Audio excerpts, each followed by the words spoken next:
Hey, what's up guys? Welcome to Lion's Heart. And in this video, we're going to be discussing power. Now, before we dive in, I want to just ask you, the viewer, to bring the word power to mind.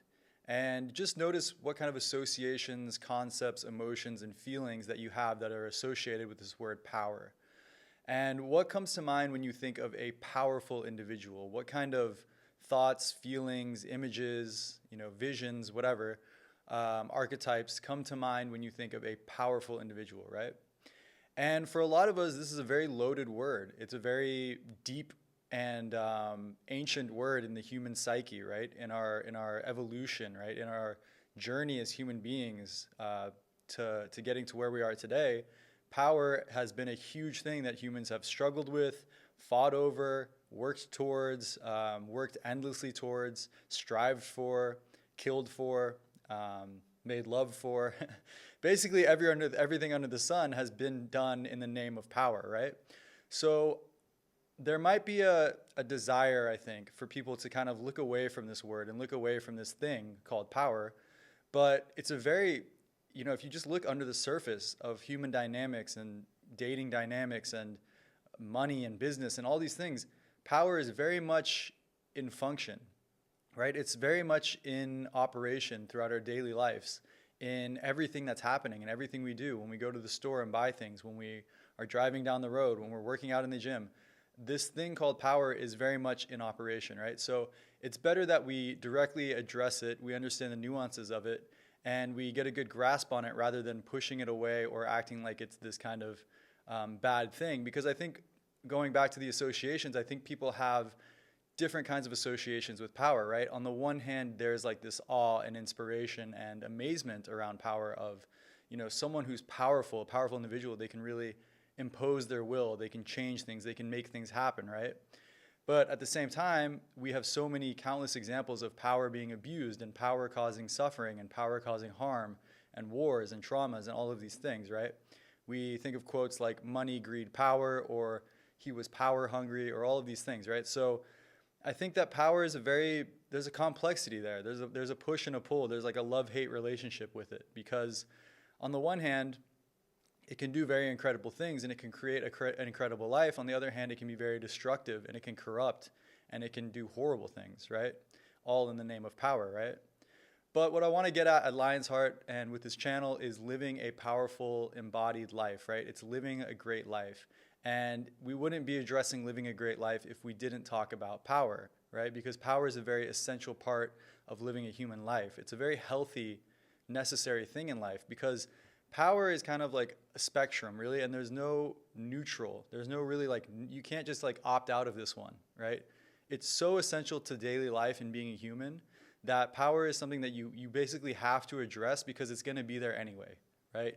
And you either have power or you're powerless, right? In certain situations, in certain domains, which we'll dive into in this video, but you either have the power or you don't, or you're powerless, right? And it's much healthier to have power in life than to be powerless, because when you're powerless, other people have control, leverage, the ability to change things around you, right? You don't have much will, you don't have much say in things, you don't have much influence, right?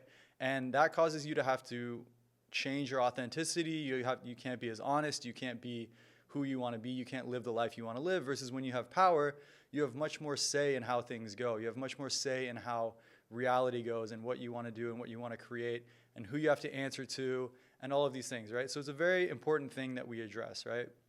And recently I read a book called The Traits of Powerful People by Tal Yoza. And basically in this book, it was really fascinating because she talked about how in recent studies and different studies, they've shown that people who have power in life, people who have influence and say and power in life, they actually have healthier, happier lives. They have better relationships. They have better mental health. They can create the lifestyle they want. They get to be more authentic. They get to pursue their passions, right? People who have power in life end up living longer. There's more longevity. There's better health, all of these things. And it's not even better health necessarily because they can access better doctors and these things. Of course, that too. But also it's just better health because they're just happier. They're living better, right? They're more free. Whereas people who are powerless in life, who don't have a lot of power, they end up forming addictions. They end up in toxic relationships. They end up getting abused. They end up getting used. They have more anxiety. They have more depression. They die sooner. They have worse discipline. They have a worse lifestyle, a lower quality of life. They just don't live as well, right? So I think this was really eye-opening because it's like, it just shows you like, yes, it's really important in life to have a certain level of power, right? And it doesn't mean that you have to have power over others and you have to exploit and abuse others and kind of get your leg up. And that's what we're going to talk about in this video, that there's different forms of power and there's also different ways of relating to power, right? And that's really the core of this topic, of this concept that I want to dive into, and how you can create a better, more powerful life while also still being a good person, right? And not exploiting others and harming others and hurting others, right? So that's where we're going to dive into next. So I want to break this down into two forms of power, right? There's basically what I call relative or shallow power, and then there's deep or absolute power. And it's not that relative shallow power is like less important or less necessary or kind of like lower in any way. I think it's also important. But deep power, absolute power is where, you know, true power actually lives, right? And there's some serious nuances and subtleties and distinctions we need to make. So that's what we're going to dive into in this video. And let's get started. All right, now let's just take a moment here and define power, right? So what actually is power? What do you feel power is in life, right? And coming through my own contemplations on this, my own thinking about this, I came up with the definition of power as the ability to influence and control and have a say over your environment and the people in it, and also the ability to impose your will, right? And a good metaphor for this is like, if you think of like the biblical God, right? The biblical idea of God is like this all-powerful being. And then why is God all-powerful? Why does God get that label? Is because God can snap its fingers and then boom, like there's a river, or boom, there's trees, and then boom, there's parting the seas and these things. And like God can make this person die and then this person do this and this, so it's kind of like this cartoonish version of God, but it's like, this God is literally like able to create and manipulate and change reality towards its will. It's able to change all of reality and bend reality towards its will, right? So that's kind of why this God gets this like all-powerful label. So that's a great way to define power. I think that's a great way to define power, is your control and influence over your environment, right? So when we break this down into what I was describing earlier as shallow power or relative power, and deep or absolute power, we can look at this as the objective reality, right? The reality outside of you, which is more your shallow power. And the deep power is your internal reality. It's your experience, right? It's your poise. It's how you hold yourself, right? So when we break this down, shallow power is your control, will, influence over your direct environment, right? It's the things around you, right? So what controls the things around you would be things like money, right? Money is a great one, because money, I mean, when you think of power, everyone's minds almost always go to a rich person, right? Someone with a lot of influence and power has a lot of money, right? Usually. And the reason for that is because money is something that's agreed upon between all cultures and all, anybody in any group, right? Like you can get a neo-Nazi anarchist group, right? And they're collecting money for their cause. And you can get a puppy volunteer group and they're also collecting the same thing, money for their cause, right? So they speak the same language. There's actually an agreement there of we use this tool and then they use this tool as well, right? It can be used for horrible things. It can be used for very positive, very loving, kind things as well. So that's kind of like why money is such a powerful example of power, because you can speak this language of money across millions and billions of people, right? So technically you actually, in a certain sense, you have power over millions and billions of people because they all want this resource, because this resource equates to purchasing power, right? When you go get a service like a haircut or something, you're actually exercising your power over the barber in a certain way, because they wouldn't do that for free, right? They wouldn't just do that for free. So you giving them the money is kind of like you're having this power where they're now doing something for you that they wouldn't have naturally done, right? So that's kind of like a good way to explain power. That's kind of like where money is. Another definition for shallow power is what I would call like looks and genetics, right? So I think there's a quote that it's like a young, beautiful woman is the most powerful person in the world, right? And I really like that quote because, yeah, there's just such a power to like this youth, vitality, these looks, genetics, things like that, that, you know, people really want. People really want. And so if people want something from you, if you have something that people want, if you have something that people admire or desire, then that's already power, right? We don't have to look at power as such an objective thing as like money, right? That's such an obvious one. But there's so many more subtle different forms of power, and looks and genetics and attractiveness is definitely one of them, right? And maybe for another video we'll talk about this, but attractiveness is actually something you can develop. It's like a skill, right? And you can get better at attractiveness. You can change your style, you can change your hair, you can change your physique, all of these things, looks maxing, whatever, to look better. And that actually gives you more power in society, in the world, because you're an attractive person, right? And people want that. So that's kind of no joke there. It's a real thing, right? Like you can, like a young, beautiful woman, especially for women, because men are more attracted to like looks and beauty.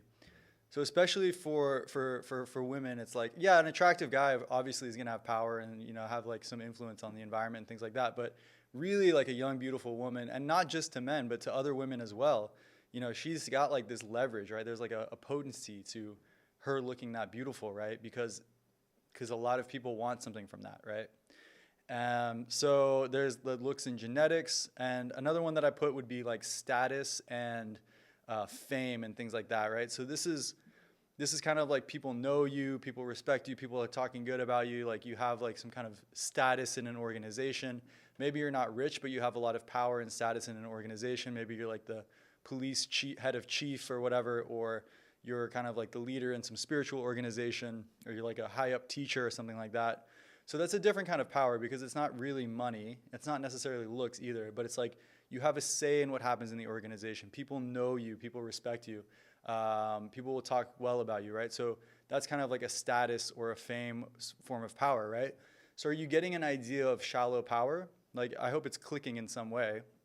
But basically, shallow power is like influence on the outside environment, right? It has nothing to do with your internal state, internal environment. It's just like the base level, the kind of objective way of having power in reality, right? And one of the ways, the best ways I can define shallow power is, you know, it's objective. It's these things around you, but at the same time, it can also be taken away, right? Like your looks can be taken away. Your genetics can be, yeah, someone can throw acid on your face and you are ugly now. So there's like these examples of that power being taken away. Like your status can easily get ruined. Your reputation can easily get ruined, right? Like status is also relationships with other people. Other people are chaotic. Other people's minds are chaotic. You can't really depend and fully trust other people's minds, right? Because maybe they want some power play, or they get jealous, or they have some weird breakdown or something, and then they turn their backs on you and backstab you. So it's like that power is now gone, right? It can be taken away. Money, obviously, easily can be taken away, right? Fame can be taken away or tarnished or things like that. So these forms of power are important. Don't get me wrong. You don't want to be broke, right? You don't want to have no money, because you want to have influence on your environment and you want to have control over the things around you. But it's not the whole story. And I feel like in our society, in our world, people focus so much on these shallow forms of power. And there's no emphasis and no study and no understanding of the deeper absolute forms of power, which we'll dive into here. Now we're going to move on to deep and absolute forms of power, right? So to me, this is where power truly lives, because you can have the shallow power, you can have the money and the status and these things, but none of that actually makes you powerful. Like that doesn't actually make you change your experience of reality too much or too effectively, right? You can still be a mess emotionally. You can still be totally dependent on substances and people and validation and all of these things. And in that sense, your environment actually still has a lot of power over you. Or maybe you're addicted to the money, or you're addicted to the status and the friends. So they actually have the power over you, because if you lose the money or you lose the status or people start talking shit about you, then you're miserable, right? And so you're actually not that powerful, right? That's why I'm saying it's okay to have these things. It's good to have these things, but you want to still be detached, right? You want to not depend on them, right? But yes, go make some money so that you can, you know, be financially free and not have to give away, you know, 10 hours a day to working for someone else, of course. or, go get some status in some organization so that people know you and you can more easily maneuver through social dynamics and dating and have like kind of some support there, right? But you have to be willing, on some certain level, you have to be willing to lose it all and not care and be detached from these more shallow forms of power. Because, like I mentioned, otherwise they have power over you, right? And that brings me to my first point about deep absolute power, right? Deep absolute power is one of the biggest factors of it. And we'll get to the ultimate form of power at the end of the video. But one of the biggest factors of deep absolute power is non-neediness. It's non-neediness. It is independence, right? The person who needs the least from certain situations in life, from people, from job opportunities, from certain living situations, to lifestyles, to even things like having kids or not having kids, or living in a certain place or not, like the less you need from life, the more power you actually have, because you don't actually need anything from anyone, right? The second you need something from someone, even if it's like an internal, the second that you decide that you need something from someone before you've even interacted with them, you're already losing the power game. You're already at a lower place. You're already at a disadvantage, right? You've already kind of given away your power just by internally deciding that you really want that thing or that you need it, right? And it's okay to be like, hey, this thing can help me better in life. Like this relationship could be cool, or living here would be great, or this. But the second that you feel like you need it, you lose your power. And it's actually, there's a direct correlation between that neediness and the amount of power that you have. And as that neediness goes up, the amount of power that you have goes down. It's like a direct correlation, right? So that's a helpful way to think about it. Another form of deep power is emotional stability, right? If you're emotionally stable in your life and you have poise and you have composure, right, and you're not leaking your reactions and showing reactivity, then you actually have a lot of power in social dynamics. You have a lot of power in life just by doing that, right? Because it displays a sort of confidence, it displays a sort of value and a status already. It's like you're projecting status even if people don't know how much money you make or who you are or why you're like that. But it's like through your body language and your being, this like emotional stability. Because what are emotions? What is emotional reactivity? It is giving away your power. It's saying what you're doing influences my internal world, right? You call me stupid, then I have this reaction and this suffering and this pain and this anger and all these things. It's like you're just giving your power to other people, right? So they have power over you. So one of the best forms of deep or absolute power is to have emotional stability, is to be poised, is to be calm, is to be chill and to be stable and to just project that, because people feel that, right? And they realize, hey, I don't actually have that much power over this person. Like what I say doesn't shake them. What I say doesn't cause them to react, right? And in that sense, you increase your level of personal power, right? Another form of power is consciousness and understanding, right? So this is usually done through contemplation, meditation, and things like that. But it's just consciousness of reality and what you are, and understanding how reality works, and having knowledge and things like that, right? If you read, this is a good example, if you read 100 books on dating or personal fitness or business, and another guy doesn't read 100 books, they've done no research, and you actually have this understanding, but none of you have actually gone out in the field and done anything. But still, if you have read 100 books and they haven't, and then you guys go out into the field to do your best, you go out to the dating market or you go out to the business world, who do you think is going to do better, right? The guy who read the books is going to absolutely crush the guy who's going there free willy, with no background experience, with no foundation, with no understanding of how things work, right? He's going to get wrecked by the guy who's read 100 books, because he's just going to have so much more distinctions and understanding and knowledge of what's going on that he's just going to totally excel in that field, right? So having knowledge and understanding of reality, being wise, being smart, being able to find distinctions that other people can't see, to see things that other people can't see, to know things that other people don't know, right? Because the more that you understand about reality, the more that you actually see reality. It's actually really crazy. It's like the more that you understand different things and dynamics, you start to see a reality that was always there, and that's always been there, but that other people just aren't seeing because they're not aware of it, right? And this is like one of the most powerful things you can do, is to know what's going on, right? Knowledge is power, right? To know things that other people don't know is a serious form of power, right? In both the internal sense and the external sense, right? So it's very important to understand life, understand reality, read books, and not just read books, but to contemplate things yourself, to see them in action, to see them in the world, right? It's a great way to increase your deep absolute power. And next is craftiness, right? And craftiness is basically your ability to maneuver situations, to be kind of cunning and smart and crafty and clever, right? And I think that this is a very powerful trait. This is something you can develop. This is a very powerful thing because you can be thrown into different situations. Again, it makes you non-needy because you know that you're kind of crafty and skilled, and you can kind of get yourself out of situations and move things towards, the way you want them to go. Even if someone was to take away all your money and throw you on the street and you're homeless and like you got to start from zero.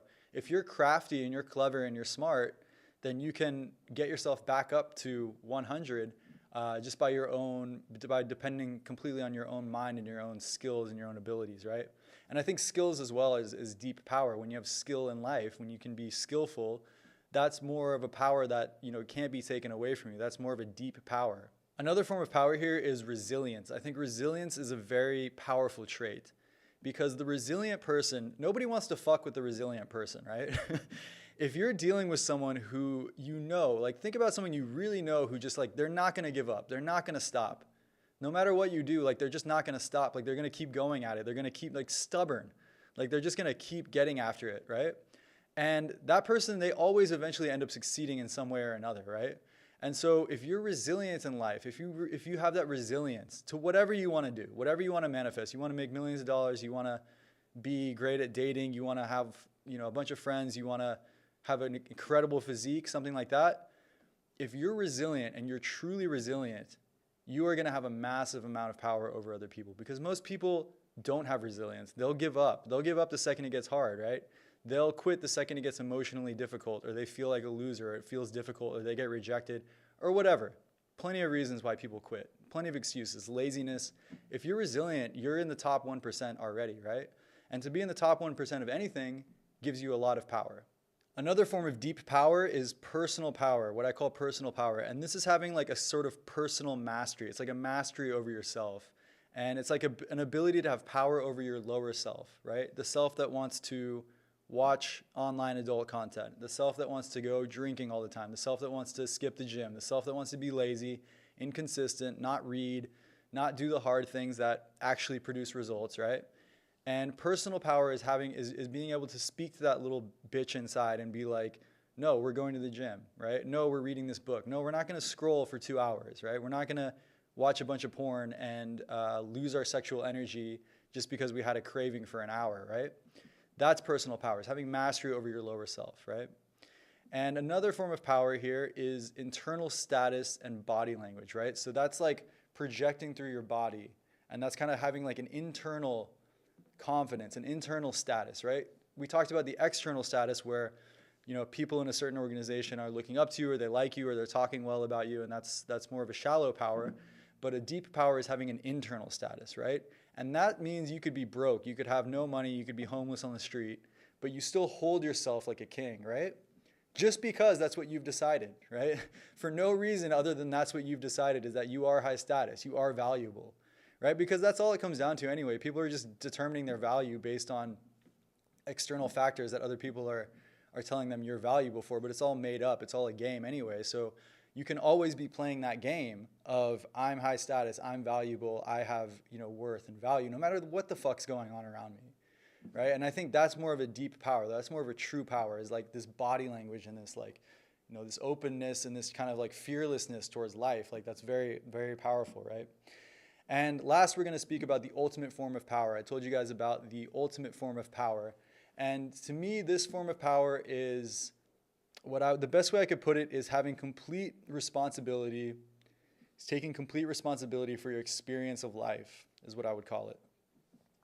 And what I mean by this is you have control. You understand that your mind is creating reality, right? You understand that you're 100% doing it, right? Everything you experience, all your perspectives, internal dialogue, emotions, reactions, thoughts, feelings, all of these things are something that you are doing and creating, and you take 100% responsibility for that.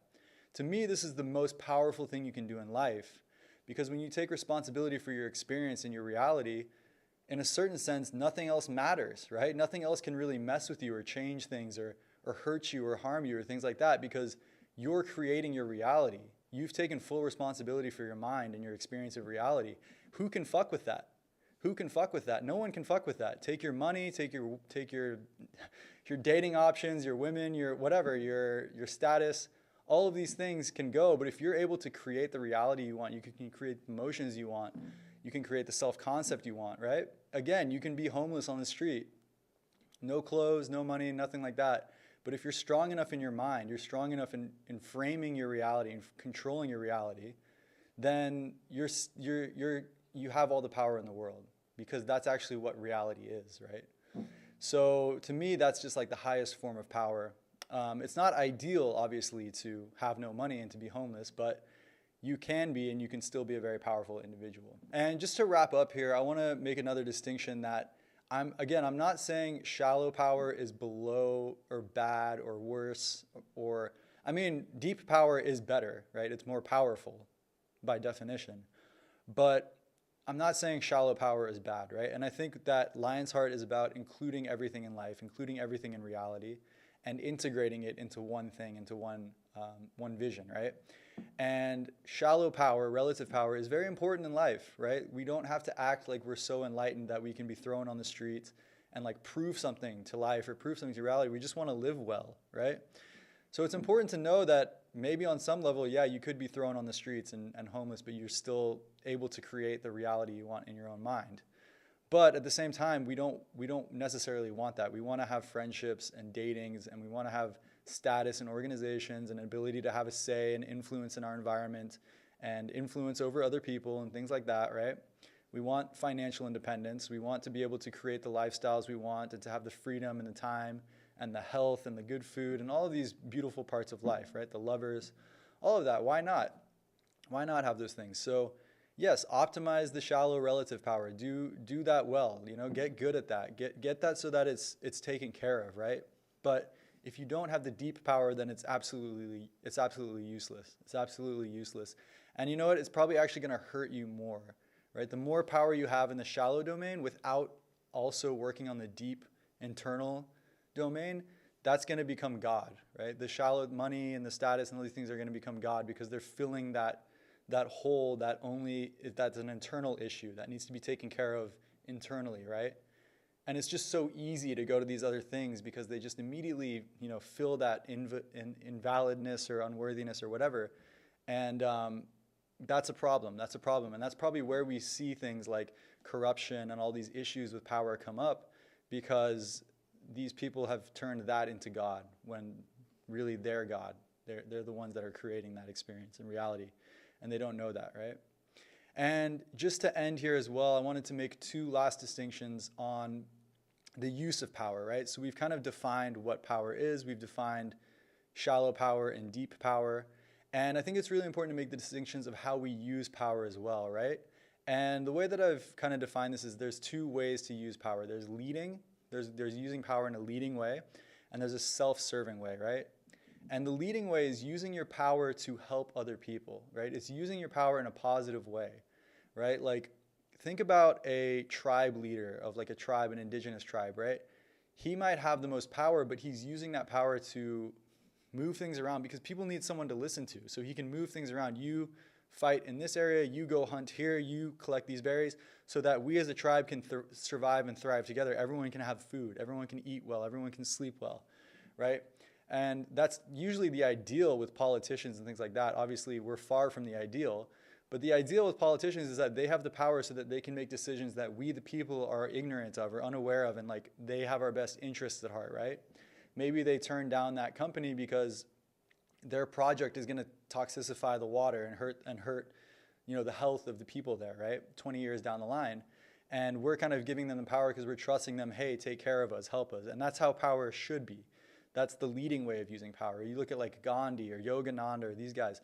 They had a lot of power. They could have abused that power, right? But they didn't, because they loved their followers and they had a real vision. They had a real thing that they were working towards and fighting for that was going to ideally help everybody, right? So this is like the leading form of power. It's using your power in a positive way to help everyone around you. And really all a leader is just someone who has a powerful vision, who has a vision that everyone else believes in and wants, so they follow them. They give them their power to take them towards that vision, right? That's all a great leader really is someone who's just holding, they have that ultimate frame control, right? They're just holding that vision of reality. Other people like that vision of reality, so they buy into it and they give them the power to help lead them there, right? So it's really an act of love, it's an act of trust, power in its correct form. Like I would give power to a teacher that I thought could help me in some sort of domain. I would give them the power to tell me what to do, to give me feedback, to things like that. If I was learning martial arts or dating or something like that, I would give them the power to guide me, right? Because I trust them, right? And then obviously the self-centered form of power, I don't really need to explain. We see countless examples of it, like Epstein or Dan Bilzerian or these guys. It's like they have power, but they're not really using it to help anyone. It's just serving their ego. It's just serving their needs. They're addicted to these things. It's not really helping anyone. In fact, it's harming people. It's hurting people. And that kind of goes back to my main point that there is no neutral with power. It's like you're either using it in a good way or it's probably hurting people, right? So yeah, just to bring some consciousness to this topic, like what are the ways in which you have power in life? Where are you lacking in power? Where do you feel powerless? Is it in relationships? I think a lot of people, if they don't have their own personal power, they'll end up relating with someone who's more powerful, who at least seems more powerful. But this is problematic because then they give away their power to that person. And if you don't trust them, if they're not a good person and they don't know how to lead a relationship, they're just going to exploit you and abuse you, and you're going to go on a ride on their chaotic roller coaster, right? So it's so vital to have your own personal power. It's like an act of protection. It's an act of safety. It's an act of leading your life the way you want to live it, right? So I hope this helps. This is a huge topic, and we're just barely scratching the surface. So with that, I'm going to sign out. And thanks for watching. Thanks for listening. Lots of love, guys. Peace.